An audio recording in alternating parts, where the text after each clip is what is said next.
오늘도 하나님께서 새날을 주셨습니다. 오늘 한 날도 하나님의 불가항력적 은혜로 살아가시는 한 날 되시기를 예수님 이름으로 축복합니다. 성경은 하나님의 구속사 이야기, 우리말로 구속사, 그래 구원에 대한 이야기다, 이렇게 우리가 알고 있지 않습니까? 이런 거예요. 인간들은 하나님을 모르니 범죄를 하죠. 범죄하면은 하나님은 그 범죄의 징계가 있습니다. 자꾸 이 범죄의 징계가 없다고 생각하는 분들이 계신데 그렇지 않아요. 인간에 대한 범죄의 하나님의 징계가 있고, 그리고 인간이 회개를 합니다. 인간이 회개하면 하나님은 구원을 베푸시죠. 이것이 하나님이 우리를 인도에 가시는 구속사라고 우리가 말을 합니다. 이 사무엘하 24장은 이 어느 시점인지를 잘 몰라요. 사실 잘 몰라요. 잘 모르는 어떤 때인데, 이스라엘이 어떤 사람들인가는 알 수 있을 것 같아요. 왜? 우리가 23장까지 읽을 때는 다윗이 하나님 앞에 성전가를 올려드리고 마지막 말을 하고 자기와 함께한 사람들 중단일하고 나서 24장이잖아요. 이 역대상 21장하고 똑같습니다. 이 내용이 병행 구절이죠. 역대상 21장하고 똑같은데, 이스라엘은 언제나 범죄합니다. 왜 언제나라고 말씀을 드리냐 하면은 죄악에 물들어 있기 때문이에요. 죄악에. 하나님과 연결됨이 늘 지속적으로 일어나지 않으면, 지속적으로 하나님과 연결되어 있지 않으면 인간은 누구나 범죄합니다. 왜? 연약하기 때문에. 사실 우리는 범죄를 더 생성을 잘하는 그런 사람들이지 하나님의 은혜를 우리가 생성할 수는 없거든요. 하나님의 은총, 하나님의 선하심, 하나님의 긍휼, 하나님의 자비는 하나님으로부터 내려오는 것이지 이것을 우리가 만들어낼 수는 없어요. 우리가 만들어내는 것은 주로 오염되어 있으니까 불량품이에요. 불량한 것들밖에 우리가 생산해낼 수밖에 없는 거예요. 하나님과 떨어져 있는 동안에는.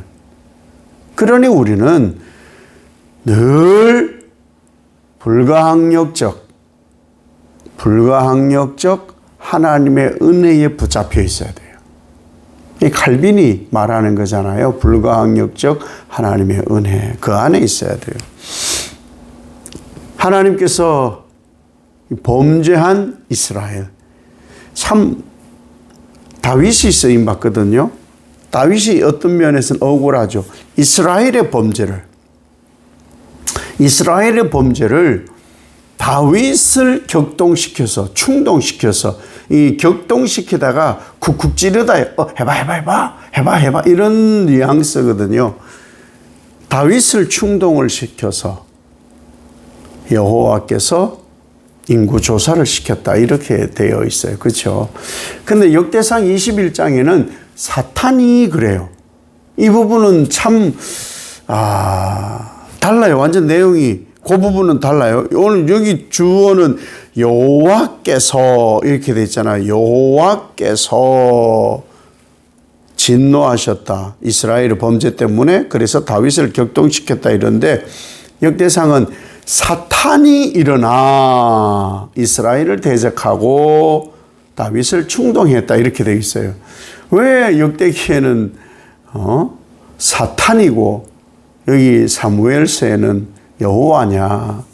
하나님의 모든 일하심이에요. 하나님은 욥을 통하여 은혜 베푸실 때 누구를 쓰느냐? 시험할 수 있도록 사탄에게 그 권세를 줘요. 죽음만 빼고, 그렇죠? 권세를 준단 말이에요.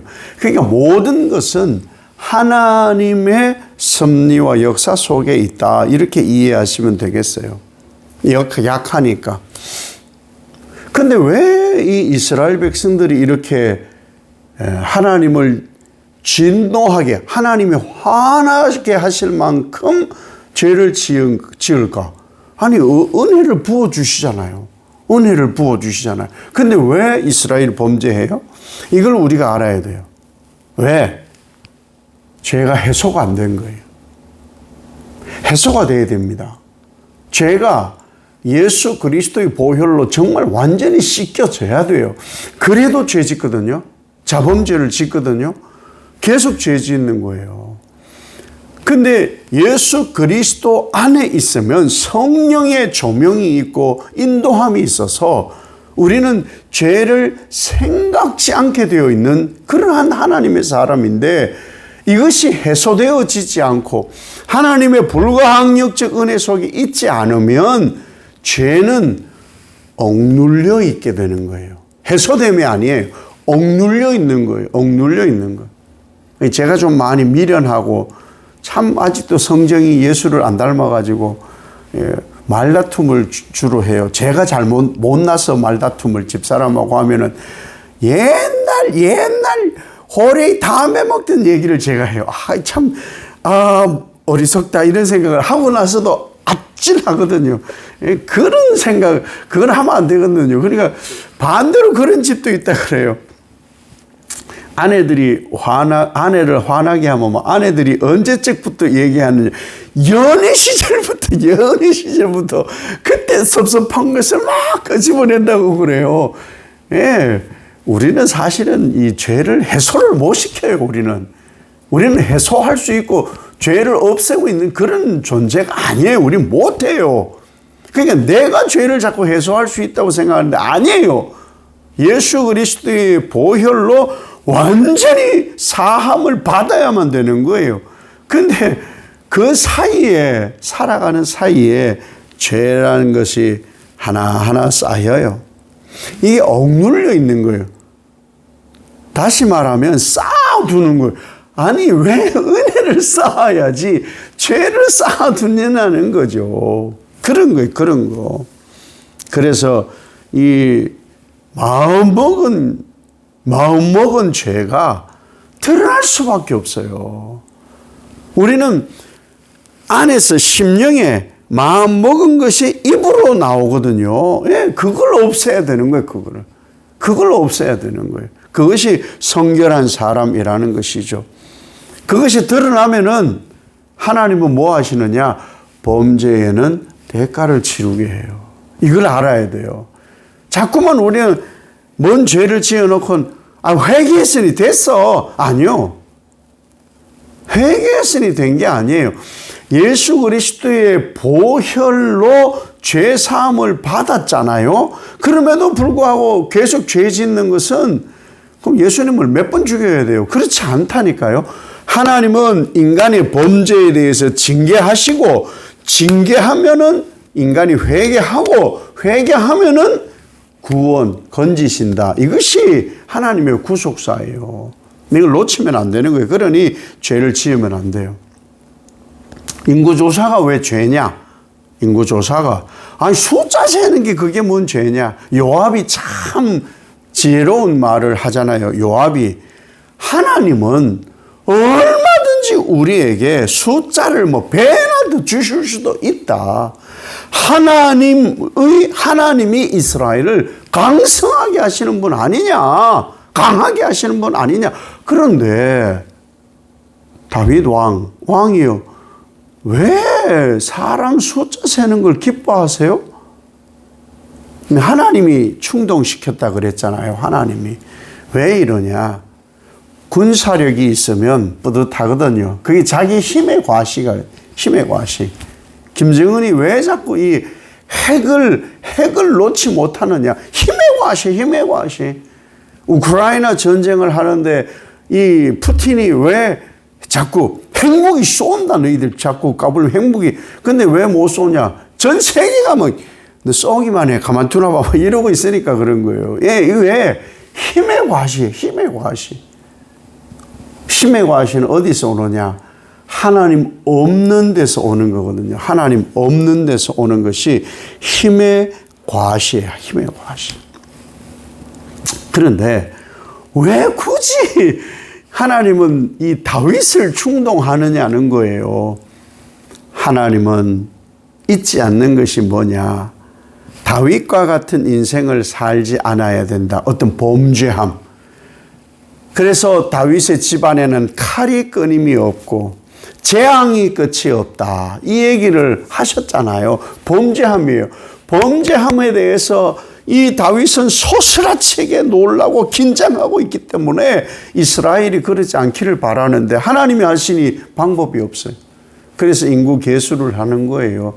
아니 세상에 9달 20날 동안 1년을 그냥 인구조사만 하러 다니는 거예요. 그랬더니 10지파의 사람들은 80만 명, 칼을 뺄 수 있는 사람. 그리고 유다지파에는 50만 명, 유다지파 더 적잖아요. 이렇게 되니까 와, 야, 이 정도였어? 그때 어떤 일이 벌어져요? 아차차! 내가 지금 뭐 하는 거지? 아니 전능하신 나의 왕 하나님이 계시고 나를 강하게 하신 하나님이 계신데 내가 이거 뭔 짓을 한 거야? 아, 이스라엘이 범죄하였구나. 이스라엘이 범죄하였구나. 이것을 내가 깨닫지 못하였구나. 이거예요, 이거. 이스라엘의 범죄를 다윗이 민감하게 깨닫지 못하였으니 하나님께서 그것을 깨닫도록 다윗을 충동한 거예요. 우리는 죄에 민감해야 됩니다. 정말 죄에 민감해야 돼요. 하나님은 우리를 영적으로 만드셔서 새롭게 하셨잖아요. 그 영적으로 한 것에 도덕적이고 윤리적인 것까지도 우리는 하나님의 질서를 따라 살아야 돼요. 하나님의 질서. 세상 교육을 하면은 바람직하지 않아요.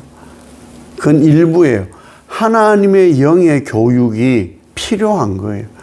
도덕적으로도 죄 짓지 않고 윤리적으로도 죄 짓지 않고 사람 사리에 죄 짓지 않음이 그대로 나타나음이 우리가 하나님을 바라고 살아가는 삶이라는 거예요. 그래서 어떤 일이 되느냐?